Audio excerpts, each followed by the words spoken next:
Tov, Boker Tov, Shem Hashem Naaseh, Ben Atzliach, L'Agdil Torah, la Dira Betachlit, Shel Rat Shamayim, il est déjà 8h23, on commence un peu tard, mais c'était le Sefer Torah ce matin, jeudi 10 août et le 18 du mois de,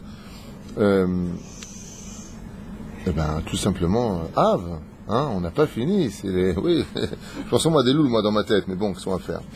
Voilà, on dédiera ce shiur Bezrat Hashem comme pour toute l'année, pour les loups, Nishmat de Claudine, Chamisha Batanriat, Kuka, Alea, Shalom, Félix, Ben et Esther, Alva Shalom, Kol Am Yisrael Haim Tovim, ou Shalom.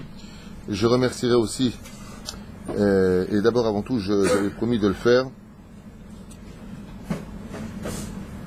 une grande refoua shlema pour Chaim Ben Memoun, שהקדוש ברוך הוא בעזרת השם יחזרו רפואה שלמה רפואת הנפש ורפואת הגוף מורה אמי הקדושה והטהורה וכן נטליה בת יפחת מרים, הקדוש ברוך הוא בעזרת השם יעשה נס גדול והכל יחזור במצב מצוין. On remerciera Giovanna Di Giorgio, voilà, donc il n'y a pas de qui nous soutient par le biais de PayPal, je voulais le remercier. Monsieur Nissim Cohen Ayakar et son épouse Deborah, qu'on remercie du fond du cœur. Vraiment tous ceux qui peuvent nous soutenir, Tavo Lechem Racha. Mamash, Tiskulumzot, Masim Tovim, Arik Louzon, au Todavar, j'ai pas pu le renvoyer parce que j'ai pas son mail, donc Todaraba, Laurent Nedri Chem, j'espère que j'ai bien prononcé aussi, Todaraba, Mikol Alev, pour votre soutien par le biais de PayPal. Je voudrais aussi dédier ce shiur pour l'élévation de l'âme de Shimon Ben Chana, Nouna Bat Mesaouda et les réussites de Myriam Bat Léa. Qu'elle ait, Bezrat Hashem, une grande réussite dans son procès. Voilà. Oui. On remerciera aussi Bi Azoulay, qui nous soutient par le biais de PayPal. Donc, j'ai pas son email, toujours pareil. Lalou Benjamin. Ce que nous autres, Masim Tovim. Je suis désolé pour le temps à prendre, mais Derech Eretz Kadma la Torah. Et notre Torah ne servira à rien si on n'était pas capable de remercier les gens qui nous font du bien. On n'oubliera pas aussi les Ilou Nishmat de Nathalie Emma Bat Aliza. Une grande réussite pour le mariage de Amram Ben Rachel, Bezrat Hashem, et Refoua Shelema, et un grand Mazel Tov pour Mazel Tov Secha Bat Rachel et Myriam Bat Sigma. Voilà. On va s'arrêter là. Je pense que j'ai été complet, plus ou moins. Et tous ceux, bien entendu, que j'ai pas cités, les Prinatenu. Alors, aujourd'hui, on est jeudi, vous le savez, jeudi, on a l'habitude de faire les 613 Mitzvot. Donc on reviendra d'année en année, je ne sais pas ce qui se passera, mais en tout cas, pour l'instant, on est arrivé dans la paracha de Ekev. Combien on a de mitzvot dans la paracha de Ekev, d'après vous? Combien de mitzvot on a dans la paracha de Ekev? 3? Non? Tu sais, toi? Tov? Je vous donne 3 possibilités, Mifran Amerikaim. 8, 9 ou 10 mitzvot. Je l'ai dit. 9. Tov, on n'a pas le temps. La réponse était non plus, pas 10. Donc la réponse était 8. Bande de naze. Alors, 3 possibilités et un pain qui a dit. Tov. Shmone mitzvot. 8. Donc sur les 8, combien il y en a de positives, Monsieur Cohen? 6 positives et 2 négatives mitzvot. Elles sont toutes prenantes, toutes belles et toutes pourraient demander un cours pour elles-mêmes.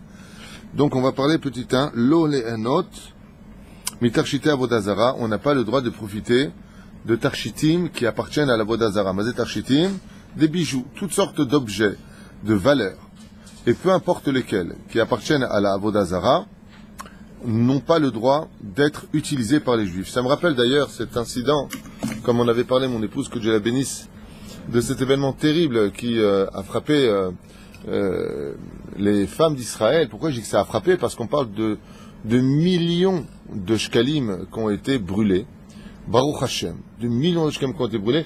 Quand en 2014, je ne sais pas si vous vous rappelez, après une enquête qui avait été lancée sur les perruques qui venaient de l'Inde et de la Chine, mais particulièrement de l'Inde, eh bien, il s'était renseigné à savoir d'où venaient les cheveux. Et les cheveux étaient des femmes qui se coupaient les cheveux devant une statue d'Avodazara en Inde et qui les sanctifiaient devant ces statues par un groupe organisé d'hommes d'affaires qui se tenaient derrière tout ça et qui prenaient ces tonnes de cheveux pour en faire tout simplement des perruques. Et le but de cette Avodazara, en 2014, qui avait été découverte, eh bien, c'était que les femmes qui avaient les plus beaux cheveux et les petites filles qui avaient leurs plus beaux cheveux devaient les couper le plus possible à la racine pour en faire de magnifiques nattes en général ou autre chose qui étaient déposées devant cette statue et en l'honneur de la Vodazara. Et après ça, bien entendu, c'est emmené dans des conteneurs pour aller travailler en Inde pour fabriquer des perruques. Et donc après enquête, oui, effectivement, ces perruques étaient destinées à la Vodazara. Et donc les Chachamim, y compris le Rav Kanievski à cette époque, avaient ordonné de brûler ces perruques. Et les femmes, sans aucune hésitation, mais aucune hésitation, ont pris leurs perruques. Déjà que c'est un très grand problème de porter la perruque à la base. Selon Rav Ovadia Yosef, le Baba Saleh et bien d'autres, la majeure partie des poskim interdisent formellement le port de la perruque. Il y a plusieurs façons de la porter, si vraiment on doit la porter. Une femme qui est divorcée, par exemple, le Rav Ovadia est plus cool si c'est que à la maison, pas à l'extérieur. Il y a des cas de force majeure, comme porter une perruque et le foulard dessus, comme fait mon épouse, que Dieu la bénisse.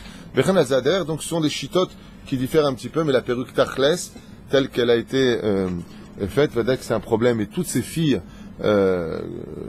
n'ont pas hésité à prendre leur perruque, et ils ont fait une grande fête à Bnei Brak. Des milliers, des centaines de milliers de perruques ont été brûlées, comme ça en amont, incroyable. Et ça a été un très grand Kiddush Hashem. D'ailleurs, je voudrais vous dire quelque chose qui m'avait surpris, c'est que c'est vrai que d'un côté on critique fortement le port de la perruque, en tout cas pour mon Sfarad, qui est vraiment très grave et pris avec très au sérieux, puisque Baba Saleh avait dit une phrase qui avait choqué. Il avait dit ouvertement que les femmes qui portent la perruque, cette perruque sera le combustible de leur Gehinam. Ça, c'est Baba Saleh, Rabbi Israël Abou Hatzera, qui avait vu dans le monde d'en haut combien la perruque était prise très au sérieux. Le Rav Ovadia Yosef dit qu'un rave qui permet le port de la perruque est un rave réformiste. Si je me souviens bien, c'est marqué dans Yabia Omer Chelek Zain, où il dit que si un rave permet le port de la perruque, c'est un réformiste. Donc ça va quand même très loin dans les mots, malgré tout. Alors quand on est en France ou on est ailleurs, il faut faire chez la Tracham Posek Halacha. Pourquoi? Parce qu'il y a de l'agression. Est-ce que c'est mieux de porter une perruque ou pas par rapport à l'ambiance dans laquelle on travaille avec des situations difficiles, comme quelqu'un nous a dit hier au téléphone qui travaille à la télévision française, qu'elle a eu le malheur de dire non, je ne mange que cachère, et tout le monde a dit quoi, vous êtes juive? Et depuis plus personne ne lui parle. C'était hier. Ouais, c'est bon, enfin, l'homme est chané. Bekitsour Elanian, les ouais, bon, c'est exactement. D'abord, sachez une chose, il y a des poskim halacha, je suis pas encore sur la perruque, on est juste en parler de tout ce qui touche à la Vodazara. Il faut savoir que il y en a qui disent que la perruque, c'est un issour qui appartient l'otilbash kligever. Pourquoi? Et contre toute attente, parce qu'il y en a qui prétendent que la perruque est un vêtement d'homme et non pas de femme. Et que de tout temps, les hommes, pas que les Français, pas que l'Allemagne, mais toute l'Europe, les hommes portaient des perruques.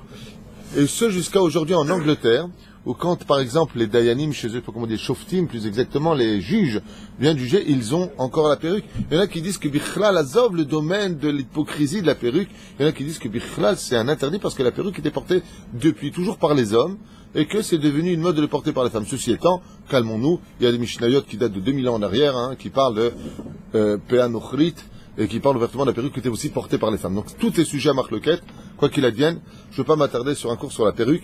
On ne parle pas de la Déa du Rabbi Lubavitch ou du Shibboul HaLeket, qui avait été pris, d'ailleurs c'est la référence du Rabbi Lubavitch, c'est le Shibboul HaLeket dans Masechet Shabbat. Sans entrer dans les détails, le Rav Ovadia Yosef dit qu'il faut comprendre le Shibboul HaLeket, il n'a aucune kavana dans ce domaine, et le Rabbi Lubavitch, c'est vrai que quand on voit les vidéos, c'est vraiment de la paille très courte, les femmes portaient des perruques courtes, oui, et c'était du synthétique. Alors il faut remettre un petit peu les choses dans leur contexte. Le Rav Ovadia, il dit que si le Rabbi Lubavitch avait vu les perruques d'aujourd'hui, Achel depuis 2004, 2005, ce qui se passe aujourd'hui, où ce sont des perruques qui vont jusqu'en bas du dos, et qui en fin de compte, tout le Inyan, c'est quoi? Alors le Rabbi, lui, ce qu'il disait, je vais vous dire en deux mots, cet aigle de la Torah, ce géant de la Torah, avait tout simplement pour habitude de dire que nous avons une marloquette dans le Zohar, à savoir entre l'Halacha, le Shulchan Aruch et le Zohar.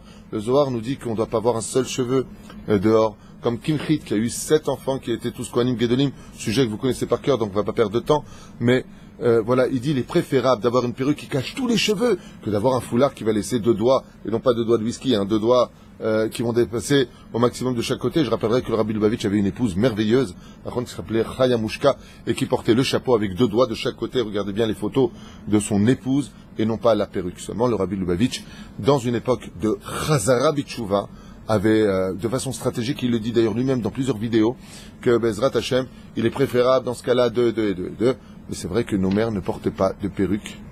Elles ont toujours porté le foulard, et que c'est le minhag d'Israël. Alors, il y a quelque chose de comique, et je finirai juste avec ça aujourd'hui, c'est que quand une femme a le bonheur de se couvrir les cheveux avec un foulard, elle est bien. Mais si c'est une perruque, elle est trop religieuse. C'est exactement le contraire. Une femme qui met la perruque, c'est un tremplin même pour le Rabbi Lubavitch de commencer à devenir talir. Aval bevadaï ou bevadaï, que si on regarde les photos de la femme du Rav Yosef, du Rav Ben Sion Abba Shaul, de tous les Gdoléadors, le Rav Yehuda Tzadka, Rabbi, comment il s'appelait, le Rav Kadouri, toutes les épouses des Gdoléadors, elles ont toutes le foulard sur la tête, comme il y a marqué, vous retirez le foulard de la femme dans la Torah pour le Mesota. Maintenant, encore une fois, tout est une question de niveau, on n'est pas là pour juger, faites-vous vos rabbanim. Si vos rabbanim vous disent oui, alors faites ce que vous avez à faire. Moi, je vous explique la globalité des choses. Si on fait référence au rabbi, juste rappelez, regardez s'il vous plaît les vidéos des femmes à l'époque chez Rabbi Lubavitch, là-bas à 17.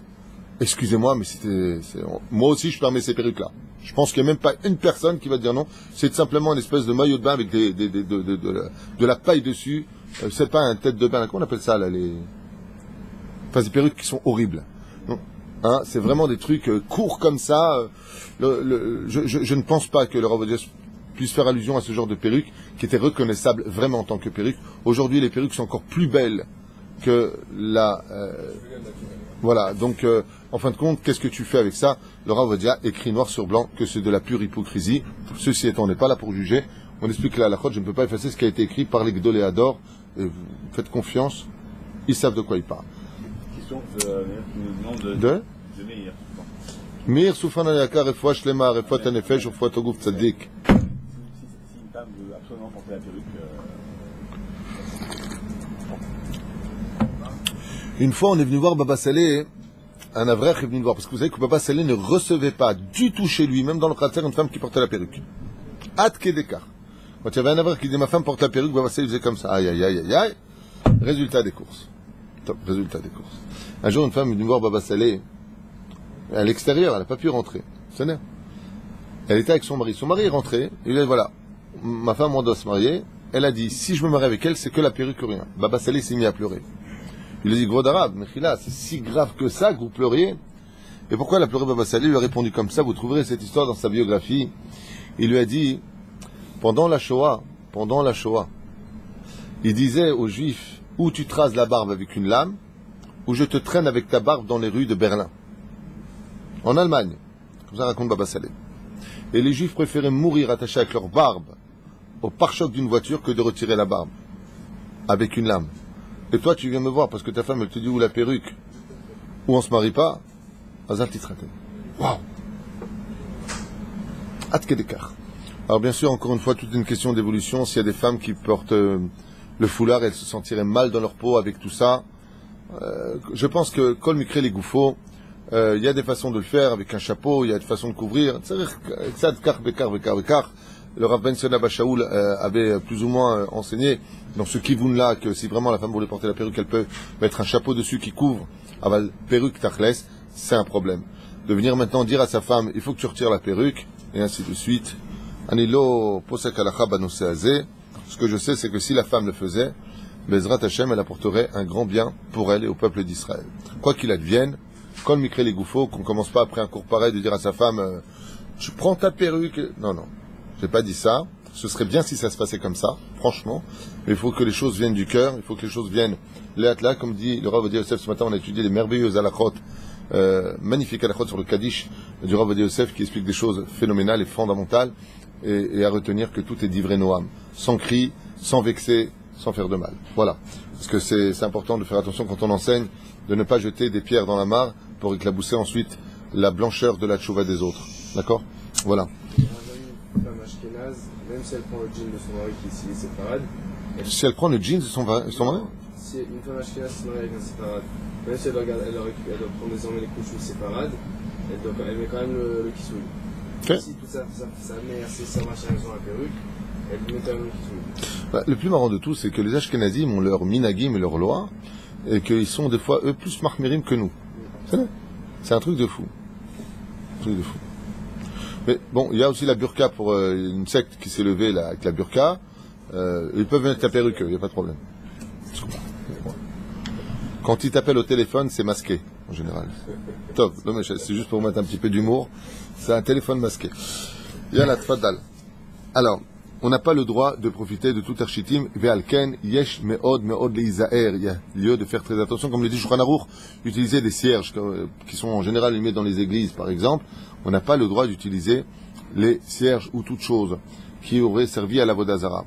Ça veut dire quoi qui aurait servi à la Vodazara? Tout dépendra de la kavana. Si un objet est fabriqué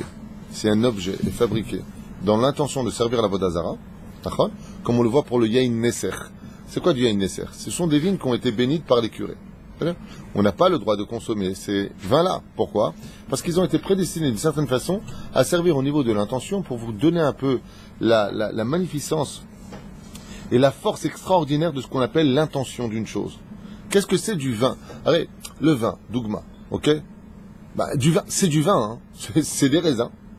Et le fruit, en lui-même, il grandit au soleil, comme tout le monde. On vient couper le raisin, il passe dans une espèce de broyeuse qui va l'écraser, machin, puis il y a du jus qui s'en écoule. Après, on va laisser macérer, le sucre devient de l'alcool. Enfin, c'est tout un système, quoi. Je veux dire, en quoi du vin non cachère aurait moins de valeur pour nous que du vin cachère? En quoi il est cachère? On va pas lui mettre une kippa, la brit mila et des tzitzit à la grappe de raisin. Ouais. Alors, en quoi il est cachère? Eh bien, tout simplement dans l'intention pour laquelle on fait cette vigne.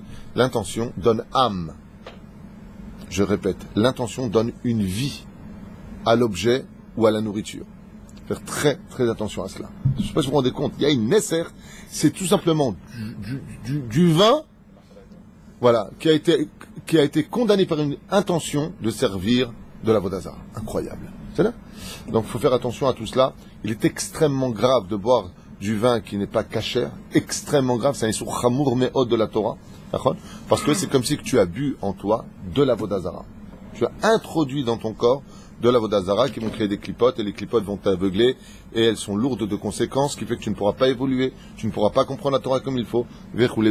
C'est-à-dire, en fin de compte, tu auras un très bon cours de Torah, tu as bu du vin qui n'est pas cachère, tu restes super, j'ai bien aimé le film et tu continueras ta besogne. D'où l'importance de manger strictement cachère. Donc ça, c'est dans le domaine de la cacheroute, ça peut être dans le domaine des vêtements, c'est-à-dire, pourquoi une des raisons pour lesquelles on n'utilise pas la laine et le lin, hormis toutes les notations qu'on a pu constater ensemble kabbalistiques, c'est parce que tout simplement aussi, il faut savoir que les prêtres d'Avodazara pratiquaient leur Avodazara avec des vêtements de lin et de laine. Il y a aussi cette notion qui intervient, l'histoire de Caïn et de Hevel, sur les maladies, on a étudié ça dans plusieurs shiurim, avant quoi qu'il advienne, faire très attention aux interdits de la Torah. La Torah, c'est pas là pour nous angoisser la vie, c'est là pour nous donner de bons conseils en disant, comme pour le travail, tu vas avoir des spécialistes, tu payes comme un abruti, ouais, comment ça s'appelle, des yoatzim, je sais pas comment on dit, des audits. Audit. Ouais, tu payes des gens pour ça, eh bien la Torah, elle te payera, elle, parce que tu l'as écouté. C'est comme si tu vas avoir un homme d'affaires qui a réussi dans sa vie, il va donner des super conseils, en plus c'est lui qui te paye. Non seulement tu réussis, mais c'est lui qui te paye. Ça, c'est la Torah. La Torah, elle te paye pour le salaire de faire ce qu'elle te demande pour que tu réussisses ta vie. J'ai jamais vu ça. Il n'y a pas comme Dieu. Dieu, non seulement il est frayeur, entre guillemets, hein, quand je dis ça, c'est à prendre entre parenthèses. On ne sait pas dire, oh, tu les dieux qui est frère. Je veux dire par là que non seulement il nous donne de bons conseils, mais c'est lui qui nous paye. C'est pas un frère. Non, c'est de l'amour, c'est pas un frère. Voilà. Donc, Ombrim lanu rabotenu lam shalom shelo ne'anut tershitim shikitshu ba'em avodazara vechen min atzipu shitzipu bo avodazara. Même l'or. Regardez ce qu'il nous dit, faites attention. Plaqué or. D'où vient cet or? D'où vient ce plaqué or dont on parle? Il dit ici, tzrichim po me'od me'od leizer. Alors, je vous donne un exemple. Imaginez qu'une personne a fait un chapeau. D'accord? Un chapeau, c'est rien, il y a un chapeau. Donc, il y a eu une embrouille, on lui a fait porter le chapeau. Il prend ce chapeau, et puis d'un coup, il le prend, puis il le met sur la tête d'une statue, il dit, voilà, c'est pour toi. Est-ce que j'ai le droit d'utiliser ce chapeau? Nigmar. Automatiquement, alpisod. Le fait de sanctifier, comme tu dirais, arrêt atmekudeshetli, le fait de sanctifier quelque chose à un interdit de la Torah, l'Avodazara, c'est automatiquement empreint de démon. Sachez-le. Il y a automatiquement des esprits qui se cachent derrière la Vodazara. C'est pour cela que nous avons quelque chose d'essentiel, de phénoménal. Dans l'interdit de la Torah est marqué, vous ne pratiquerez pas la Vodazara qui y mokesh lachem. Parce que c'est pour vous un mokesh. C'est quoi un mokesh? Une mine explosive. Mais excusez-moi, mais j'ai un problème avec ça. Pourquoi? Parce que si tu me dis que la Vodazara ne la fais pas parce que c'est un mokesh pour toi, ça veut dire, je répète, comprenez bien les mots dans la paracha de cette semaine, paracha de Ekev, on nous dit, ne pratique pas la Vodazara. Pourquoi? Parce que ce serait une mine sur laquelle tu vas exploser. En d'autres termes, c'est un mokesh, c'est un piège pour toi. On a envie de dire, oh, qu'est-ce qui t'arrive? J'ai pas besoin de raison à l'interdit. Ne fais pas Vodazara, c'est tout. Pourquoi tu as besoin de me dire kihi mokesh? Parce que l'État piège. J'ai pas besoin. Parce que là, Vodazara est capable de te rendre des services. Et la Torah prend compte de ça. On raconte une histoire très connue. J'ai raconté plusieurs fois cette histoire il y a longtemps, alors je viens dessus, c'est pas grave, ça vous dérange pas? Un jour, un homme... Hein? Oh, il a fait avec l'amulette. Alors pour ceux qui la connaissent pas, je la raconte vraiment en 1 minute, Blineder. C'est une histoire d'un mec qui avait aucune chance, pas de chance, rien du tout, tatati tatata.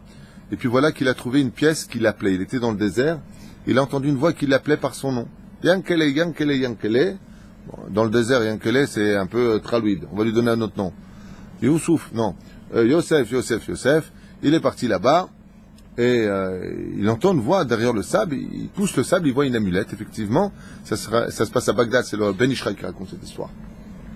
Il l'amène chez lui et tout ça, et d'un coup, cette amulette se met à parler. Incroyable. C'est-à-dire, et elle lui dit, voilà, tu devrais me mettre quelque part, tu parles de moi à personne, tu me fais une petite caisse sympathique, tu me mets là-bas, tu m'allumes une bougie, et tu me mets des encens. Et moi, je ferai de toi un homme heureux et riche. C'est ce que fait cet homme. Il rentre chez lui qui n'avait pas de chance, qui vit dans une petite hutte, et voilà, qui se retrouve comme ça avec cette amulette, il lui amène des encens, et lui dit, va dans tel et tel lieu. Un jour, il y a un homme qui est mort, il a enterré son argent là-bas, et l'homme commence à trouver des trésors.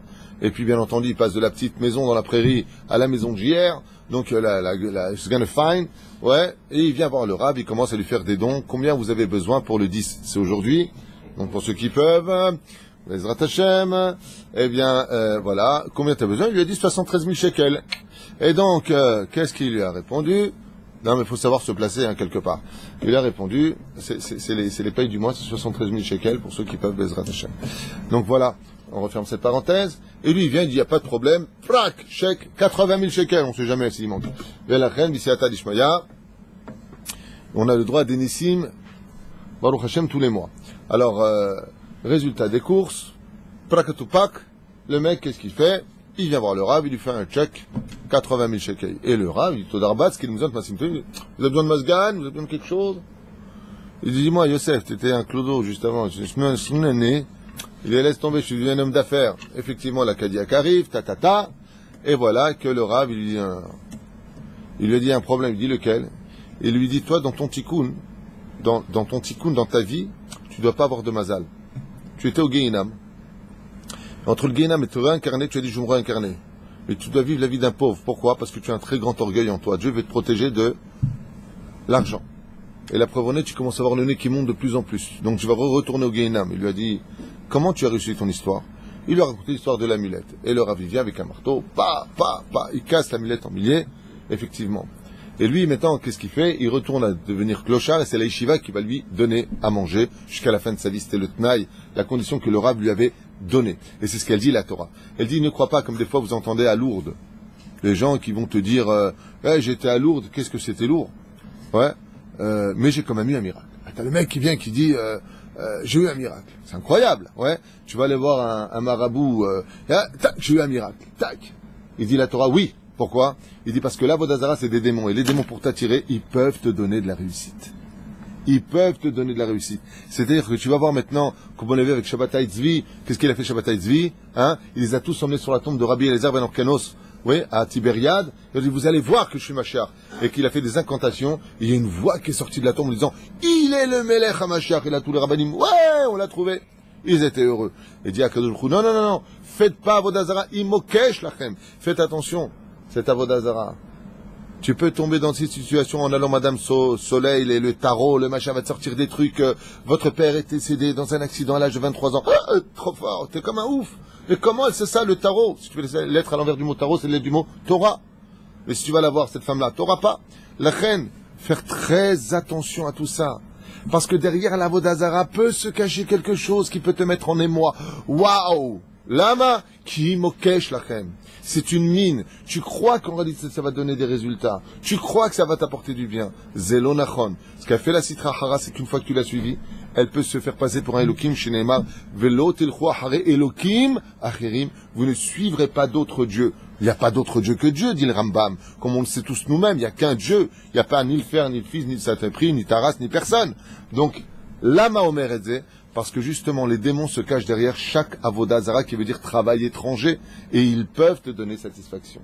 Tu vas aller voir un rabbin qui fait une bracha, tu vas pas le résultat. Tu vas voir un marabout qui va te faire, voilà, tu me donnes 5000 euros, il va te prendre la patte d'un poulet, il va te mettre sur la tête, et tu vas avoir des résultats. Tiens, d'un coup, tous tes ennemis tombent, et toi, tu réussis. C'est une mine dans laquelle tu viens de sauter. Tu ne te rends pas compte. Tu crois que ça t'a rendu service. Mais ça vient de t'exploser quelque chose de beaucoup plus important qui est ton monde futur. Mais la reine ne suffira pas à la Torah de dire faites pas de la Vodazara. Mais vadaï que ça c'est déjà un sourd. Mideoraita. Ne faites pas Vodazara parce que en plus de cela, vous serez perdant. La reine, il y a malheureusement des gens aussi qui tombent, qui se convertissent à d'autres religions comme l'islam, comme le christianisme, comme le bouddhisme. Kihi mokesh lachem rabotai. Ne soyez pas bêtes. Ces religions sont nées bien après le judaïsme. Elles ne sont que l'ombre, que la copie de notre histoire. Alors mieux vaut être l'original d'une histoire et d'avoir le sroud d'année dans cette originalité que de tomber dans le piège de, en tout cas, comme quelqu'un un jour il m'a dit, il s'est converti à l'islam. Je lui ai dit pourquoi tu as fait ça? Il m'a dit écoute, Shabbat, Nida, Yom Tov, là j'ai 4 femmes, je rentre, Allah, Allah, Ya Habibi, Allah. Je lui ai dit, c'est derrière nous, et qu'est-ce qui te reste de tout ça aujourd'hui?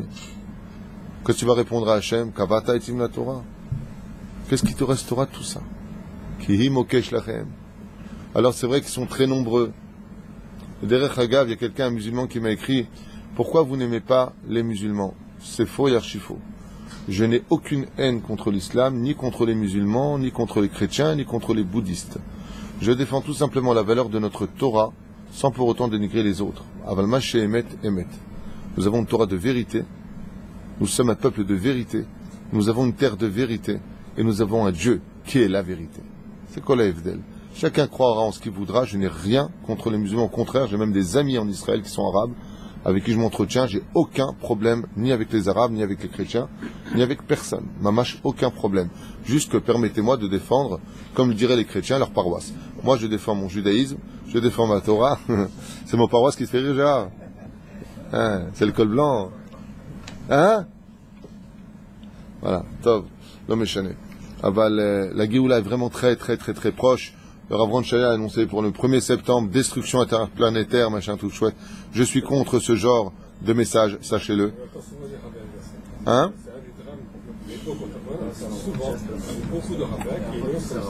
Je trouve ça... Je l'ai fait une fois dans ma vie, j'ai regretté amèrement, le jour même où je l'ai dit. J'avais annoncé quelque chose parce que j'avais été voir plusieurs Mekoubalim qui m'ont affirmé que, mais ça ne se passe pas. Et c'est dommage de dire pourquoi c'est dommage. Hein. Parce que... Qu'est-ce qu'il y a à gagner? De faire teshuva? Parce qu'il y a la Géoula. Rabotai, n'attendez pas le 1er septembre pour faire la teshuva. Faites-la tous les jours, même s'il ne se passe rien. Parce qu'on doit faire teshuva en l'honneur d'Hachem, c'est tout. Alors bien sûr, et s'il n'y a rien, qu'est-ce qui va se passer? Ah ben tu vois les rabbanim, ils disent n'importe quoi. C'est tout vient toute la Torah qui devient n'importe quoi. Ça je suis pas pour, hein, je juge pas le Rav Ron Shaya qui est un personnage élogieux, j'ai rien à dire. Mais d'ailleurs, tout comme d'autres rabbanim, hein, j'ai des gens qui ont été un petit peu, enfin des gens, 2 personnes qui ont été bouleversées parce que j'avais dit faites attention à certains shiurim, alors que j'ai rien du tout au contraire contre ces rabbanim. Ce sont des gens merveilleux, qui ont des midotes merveilleuses et qui ont des épreuves qui ont été très dures dans leur vie. Je suis pas là pour juger, je suis simplement là pour mettre en garde quand j'y vois des dangers. Le problème, des fois, c'est pas l'enseignement du Rav, mais ceux qui le perçoivent. Et quand on sait enseigner, on fait très attention non pas à son vocabulaire à soi, on doit faire attention à comment les autres vont percevoir le message qui a été dit. Ne tendons pas la perche à des gens qui attendent de comprendre comme eux, ils veulent comprendre. Quoi qu'il advienne, cette Avodazara-là, elle a un piège. C'est qu'elle peut te paraître être comme une vitrine qui te rend service, alors qu'en réalité, comme le poisson mord à l'hameçon, n'oubliez pas que quand il mord à l'hameçon, malgré tout, il croque le poisson, le ver qui est à l'intérieur, et il dit c'est bon, mais tu as juste un problème, tu t'es fait attraper. Donc, kihi, mokesh, lachem. C'est là? On avance.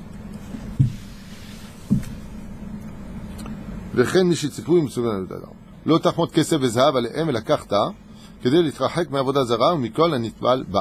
הנוגד בשררים ונקבות.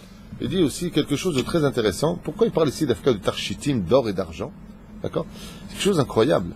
Il dit parce que, hormis le fait qu'il y a de la vodazara au niveau du pshat, ok, le pshat, de la vodazara, faut pas prendre des statues en or qui auraient servi à la vodazara et ça. Il dit non, pas que ça, pas que ça, pas que ça. Arrête quand un homme partira de ce monde. Et ça vous arrivera à tous, à 120 ans. Moi non, j'ai pas l'intention de mourir, mais pour ceux qui veulent mourir.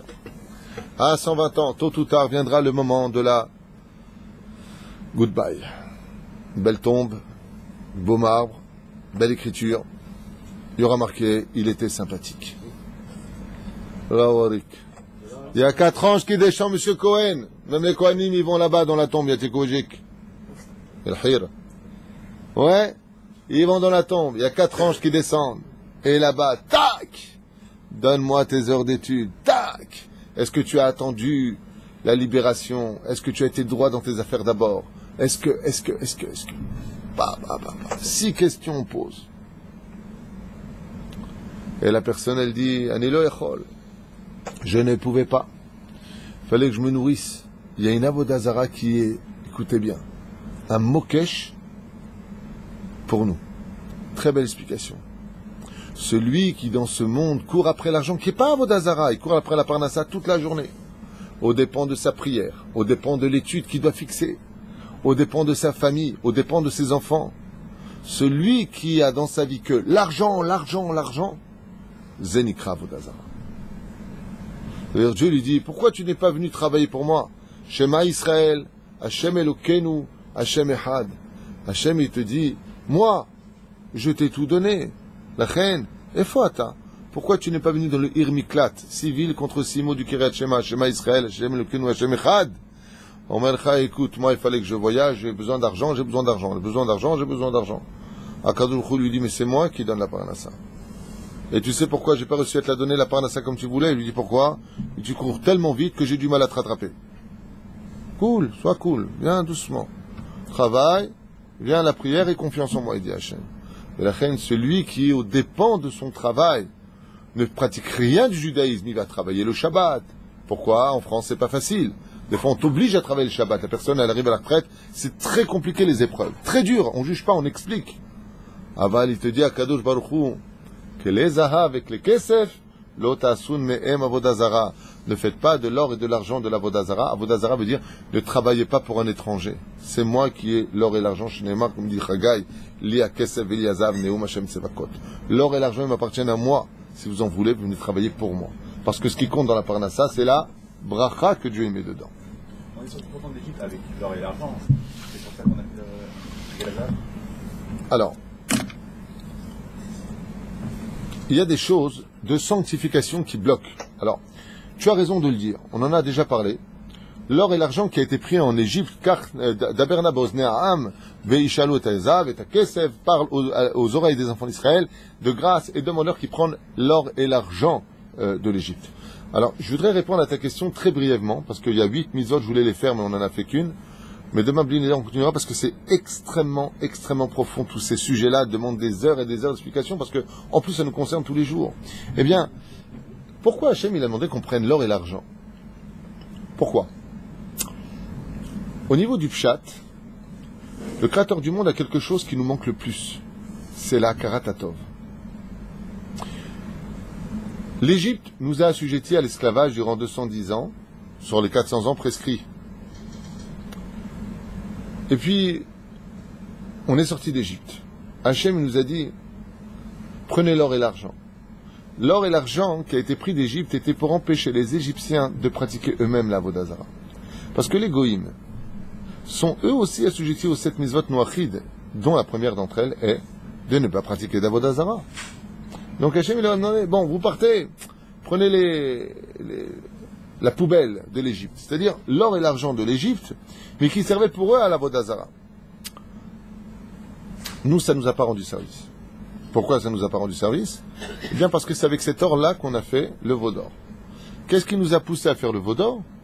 Et là, je vous demande d'ouvrir bien grand vos oreilles, même si on en a déjà parlé dans d'autres cours les années précédentes, c'est tout simplement que, tout comme un parfum dégage des odeurs, la matière, qui est concrétisée par des molécules, donc l'alliage des molécules, peut libérer aussi de l'énergie. Parce que tout est énergie, vous le savez, on ne va pas refaire un cours sur ça. Et donc, quand cet Avodazara, par exemple ce stylo, imaginons Chaz v'Shalom qu'il appartient à l'Avodazara. Il a servi à écrire des textes de culte étranger, d'accord, comme les Émoréens. Et donc, la personne va le sanctifier. Ce stylo-là, si je le pose ici sans rien dire à personne, c'est ça, et que tu viens t'asseoir là, tu risquerais d'avoir une envie, dougma, de sexualité, de manger pas cachère. Et tu sais pas pourquoi. Parce que ça influence. C'est ça. Prenons un exemple. Une fois, un juge, qui devait juger deux parties, sur la route a rencontré un des parties. Et il lui a dit, je suis désolé, je ne peux pas vous dire bonjour, sinon c'est considéré comme étant interdit. Si un juge dit bonjour à un des deux plaignants, c'est comme si il est devenu ami. Ouais, ça s'appelle soudoyer. Qu'est-ce qu'a fait l'autre? En réalité, il savait ça, mais il ne comptait rien faire d'autre que lui mettre une pièce dans sa poche. Et voilà que quand il s'est assis, il vient pour juger les deux parties, et le plaignant, celui qui vraiment avait raison, ne cessant de pleurer sa situation, le juge le regarde avec malveillance et non pas bienveillance. Il dit comme ça, stop, stop, stop. Je repousse le dioun, je repousse le jugement à dans 3 jours. Les élèves qui étaient là-bas sur place, ils vont d'arabe. Le mishpat, il est pas shoot. Pourquoi vous repoussez ça à 72 heures? Il lui dit parce qu'il y a un truc qui va pas chez moi. Et il s'est mis à jeûner pendant le premier jour 24 heures comme Kippour. Il est parti au mikvé. Il s'est habillé des habits blancs comme ça.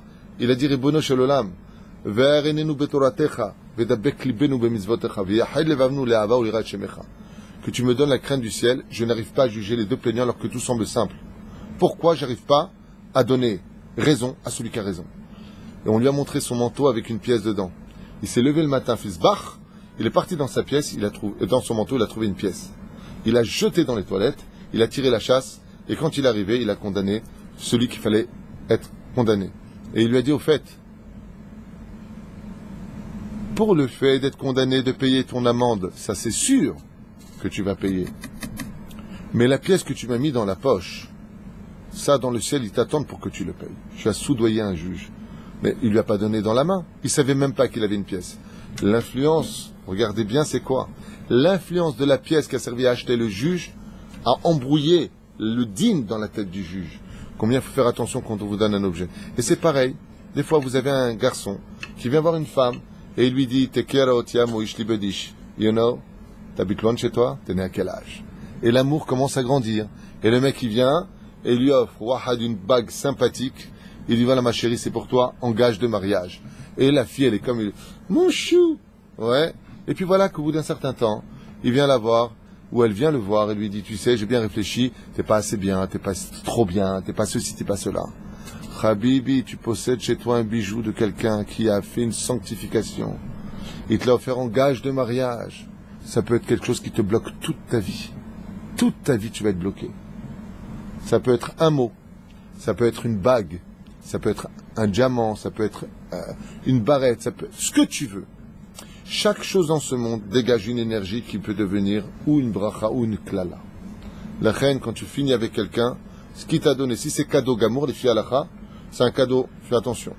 Soit tu te fiances comme ça ou tu es avec quelqu'un, ouais, il vient et t'offre une chaîne pour ton anniversaire.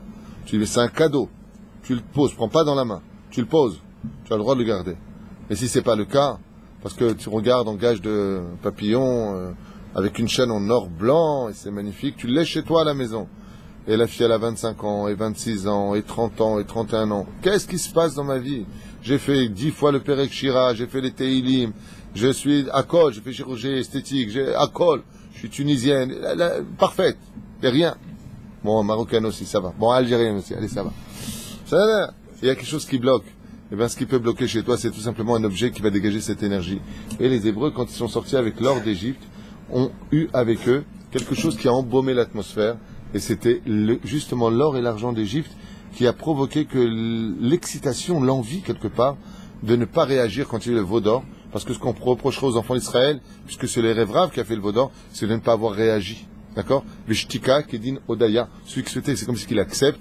Et pourquoi ils se sont tus? Parce que l'atmosphère de cet or qui était dans cette cuve, qu'a pris Aaron, eh bien, c'est tout simplement ça qui a embaumé l'esprit, qui les a laissés un petit peu inertes.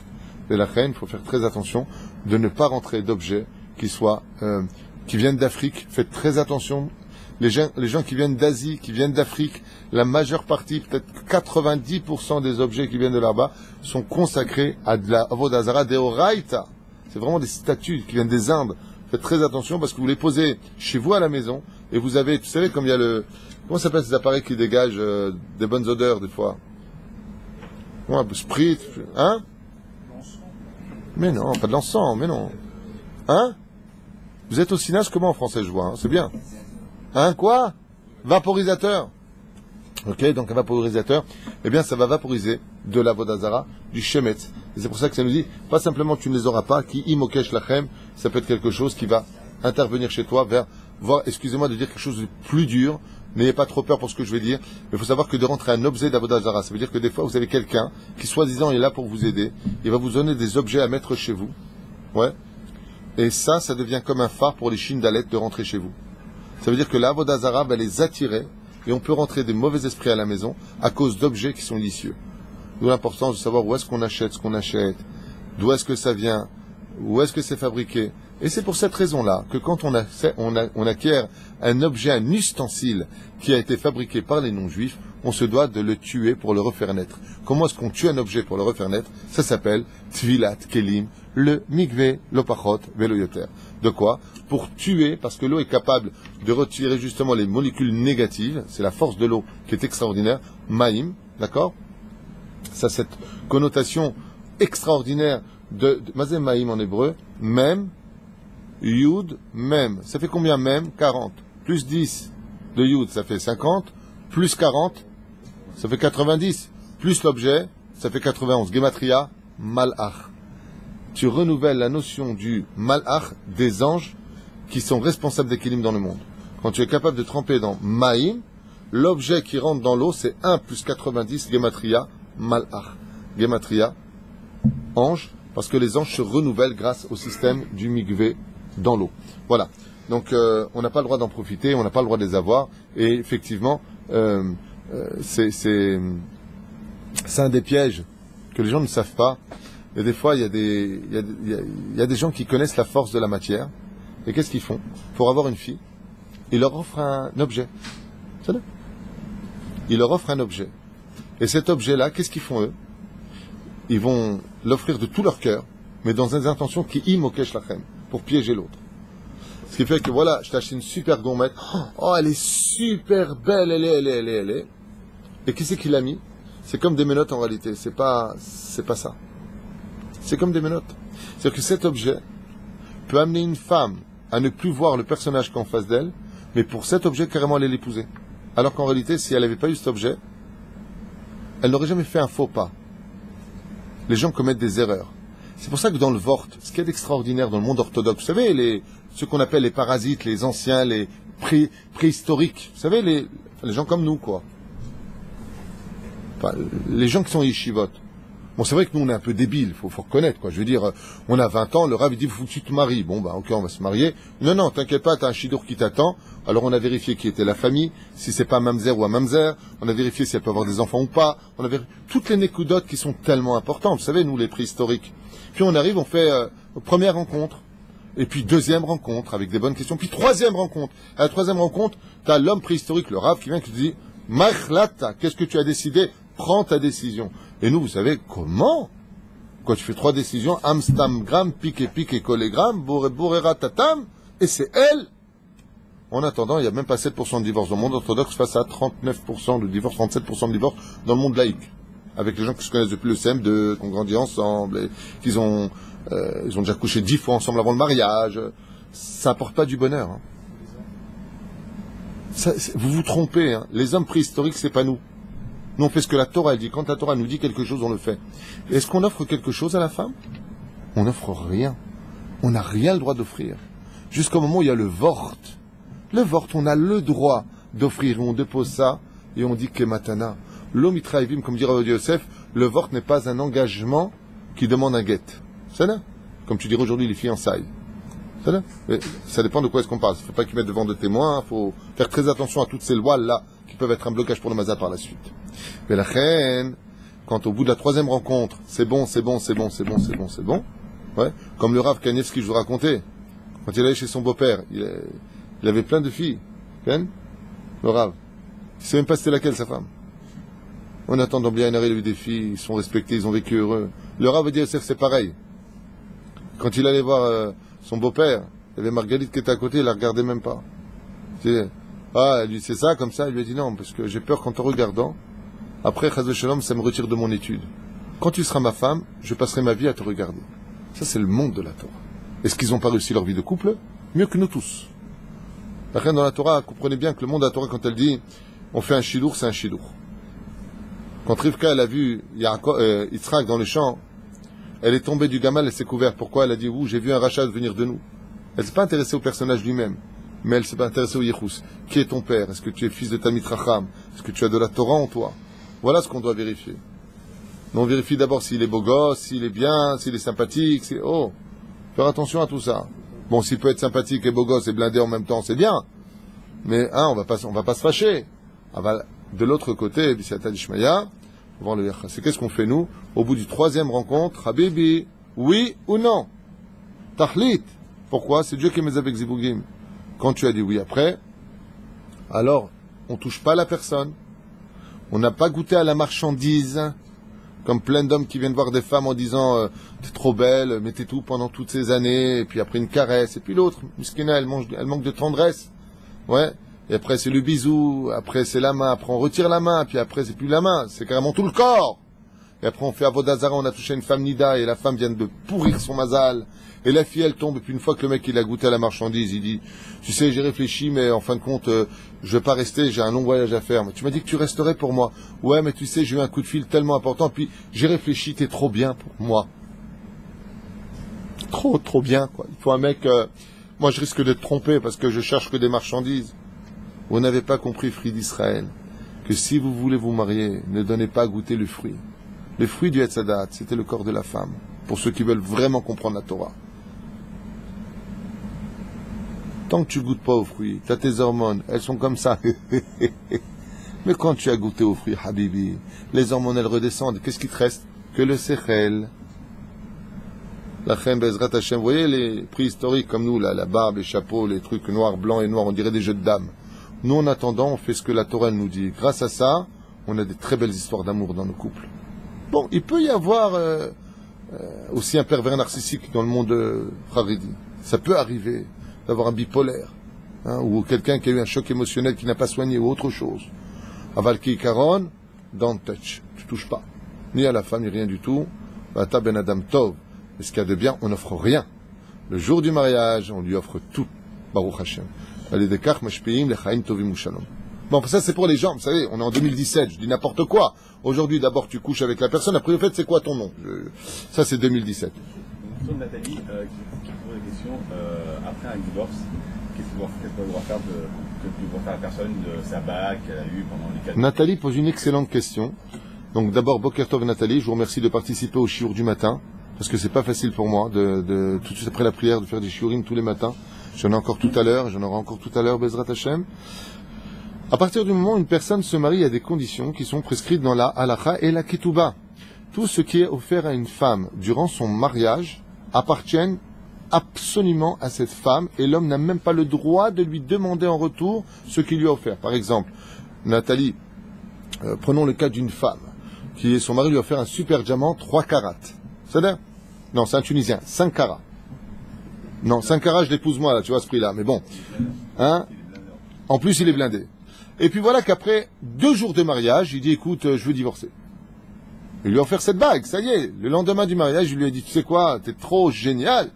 Assourlo. C'est pas simplement qu'il peut pas, il assourlo les bakesh. À partir du moment où on offre des objets à une femme, nigmar, ces objets appartiennent intégralement à la femme, et une femme qui divorce de son mari doit se protéger, demander une pension qui soit correcte et valable aussi pour le mari, pour ne pas qu'il soit prisonnier d'une vie entière, il ne faut pas être non plus cruel. Ne fais pas aux autres ce que tu ne voudrais pas qu'on te fasse non plus. Donc la pension est obligatoire, oui. Les objets qui ont été donnés appartiennent à la femme, puisqu'elles lui ont été offertes, et ça n'en fera en rien le mazal, puisque je pense que c'est l'inquiétude de la question de Nathalie. Absolument pas. Je parlais avant le mariage, et non pas pendant le mariage. Bien au contraire, vous avez même en droit de les vendre, ces objets, pour récupérer de l'argent si vous en avez envie. Ou comme psychologiquement, il y a beaucoup de gens qui ont besoin de tourner la page après un échec terrible qu'est le divorce, parce que le divorce c'est une déchirure de l'âme. C'est comme si je prends un couteau, je te coupe la main, comment tu te sens? À tort ou à raison, à moins que la personne soit un PN. PN, c'est pervers narcissique. Une fois de plus, je reviendrai tout le temps sur ce sujet-là parce que je rencontre de plus en plus dans les rendez-vous les couples que je rencontre. Vraiment, c'est incroyable et non d'échéance morale, de cœur plus dur que de la pierre. Des gens qui n'ont pas de problème de faire du mal aux autres. Eh bien, des fois, moi je vous le dis, quand on veut tourner la page, c'est un conseil personnel, c'est pas de la Torah maintenant. C'est David Huitou qui parle, c'est pas le Rav Huitou. C'est David Huitou qui parle. Moi, je fais partie des gens qui disent que quand on tourne la page, il faut tourner tout ce qui va dans la page avec. Des fois, mieux vaut sortir nu d'une histoire pour recommencer sa vie que de partir avec beaucoup de choses de cette histoire qui vont nous rappeler constamment le passé. Surtout vis-à-vis des femmes normales. Je ne parle pas des femmes PN. Ouais, PN, c'est pervers narcissique. Les femmes normales, en général, portent le deuil de leur divorce. Et c'est dur pour elles parce qu'elles vont aller dans des endroits qui vont rappeler des souvenirs. La femme est sensibilité. Nous, les hommes, on est un peu plus animal. C'est-à-dire qu'on va la pleurer un jour, 2 jours, 3 jours, et puis une autre la remplacera très facilement. C'est les hommes. Malheureusement, on est comme ça. On a besoin d'autres choses que les femmes ont besoin. D'accord? C'est deux univers différents. Ah bah oui, moi je fais partie des gens qui disent que, en tout cas si j'étais une femme et que mon mari m'aurait laissé tomber ou X raison, je retirerais tout. Moi personnellement je ferais ça. Pourquoi? Parce que ça ramène trop de souvenirs. C'est trop difficile. Même plus que ça encore. Si un homme divorce, quelqu'un me posait la question, je change de ville. Ça te rappellera trop de choses. Éloigne-toi. S'il n'y a pas d'espoir de revenir, parce que la mitzvah de Hashavat Kala est encore plus grande que de se marier. De revenir avec sa femme divorcée est une mitzvah encore plus grande que de se marier avec. Il aime ça. Mais on ne retombe pas 2 fois dans un piège. Si on a vu qu'on n'a jamais été heureux et que la personne, ça ne le fait pas avec lui, eh bien des fois, on est dans le tikkun du divorce dans cette génération. Maniassé. Shem Yazor. Ken. Je voulais avoir une petite question. Une femme mariée qui avait qui sous, quand le divorce s'appelle, le gars ou le gars? Bon, on a quitté le sujet, donc c'est pas grave, je vais répondre à ta question. T'as raison. Une femme divorcée, min adin, à l'obligation, et n'écoutez pas les autres rabbanim. Waouh, je vais me faire tirer dessus. Une femme qui divorce a l'obligation de garder le kissou. C'est obligé. Nigmar. D'accord? Maintenant, il y a des cas où il y a un dayan, par exemple le Rav Eliaou, je ne vais pas donner plus que ça comme précision, a dit à une femme qui s'est mariée, qui a divorcé, tu peux enlever le kissou. Pourquoi? Parce que dans son cas, elle s'était mis kartaout. Le mec, il lui a dit qu'il n'avait pas de problème de santé, tout allait bien, il est impuissant. Résultat des courses, sa femme demande le guet. Mikartaout, ça veut dire que tu m'as trompé dans la prise de conscience du mariage. Dans ce cas-là, elle est partie voir un dayan qui lui a dit, dans ce cas, vous retirez le kissouille, il n'y a pas eu, il n'y a même pas eu de consommation, donc le mariage n'a même pas été abouti. Aval Kikaron, une femme qui divorce a l'obligation d'avoir la tête couverte. Et c'est dans ce cas-là que le Rav Ovadia dit que si elle va un chidour, dans ce cas-là, elle pourrait mettre une perruque éventuellement, puisqu'elle est divorcée ou dans un travail quelconque, oui, elle pourrait mettre la perruque. Donc c'est des cas précis qui interviennent. Aval Oy Vavoy, une femme qui a été mariée, à partir du moment où elle est mariée, se doit de garder le kissouille, non pas simplement pour le mari. Le kissouille n'est pas là que pour une question de montrer sa beauté au mari. Comme dit Rabbi Eliezer, c'est un tikkun de la faute originelle qui répare l'histoire du monde et de qui plus est atténue la midatadine dans le monde. La rigueur dans le monde s'atténue par le fait que les femmes couvrent leurs cheveux. Quand ça va pas dans la vie d'une femme, qu'elle prenne sur elle vraiment de se couvrir la tête, je parle d'une femme dans son couple, vraiment c'est une grande misva. Mais malheureusement, c'est un sujet qui me touche particulièrement parce que j'ai beaucoup de rendez-vous dans ce domaine, très compliqué, où je ne comprends plus rien. La femme, elle veut se couvrir les cheveux, le mec, il lui interdit de se couvrir les cheveux. L'homme, il fait tchouva, c'est la femme qui lui interdit de faire tchouva. Je ne sais pas ce qui se passe. On est dans un monde totalement débile. Il y en a pour qui un père, la signification de papa, c'est d'être une banque uniquement. Tu te mêles pas de ma vie, t'as rien à me dire, t'as rien à me faire. Ce qui compte, c'est que quand j'ai besoin de toi, t'es là. Vraiment, je n'ai jamais connu une génération aussi explosive dans le n'importe quoi que 2017. On est vraiment rentré dans le summum de Mashiach, on t'attend. On est vraiment rentré dans Mashiach, on t'attend. Pourquoi? Parce que c'est plus entre nos mains. tout est devenu n'importe quoi. C'est divorcer à l'ava, c'est frapper, c'est insulter, c'est se maudire. Et d'autre côté, on n'a jamais eu autant de Torah, on n'a jamais eu autant de... Voilà, le peuple est revenu sur sa terre. C'est un grand balagan. Ce qu'il faudrait simplement, c'est un petit coup d'ordre, remettre un peu d'ordre dans nos vies. Bezrat Hashem. Et on y arrivera avec la patience, le sourire, et surtout, et là je sais que je vais peut-être un peu choquer ou embêter les autres, mais j'insiste tellement pour cela, étudier la Torah de Rabbi Nachman, parce que sa Torah est un grand médicament pour ce monde, étudier les Pérouchim du Rabbi de Lubavitch, étudier la Chassidoute, je sais que je me répète, c'est pas grave. Comme quelqu'un m'a dit, ah vous l'avez déjà dit, je lui ai dit, tu le fais, il m'a dit non, alors je recommencerai. D'accord? La Torah aussi se répète depuis toutes ces années parce que il faut vraiment que ça, non pas soit entendu, mais que ce soit reçu. Comme à l'armée, quand tu dis route avor, je t'ai fait passer message, il répond kibalti, j'ai reçu. Des fois, ça suffit pas d'entendre ce qu'on dit, il serait temps de recevoir, d'analyser et de vivre notre Torah qui est appelée Etzraïm et non pas Etz Adat. Kol Tuv.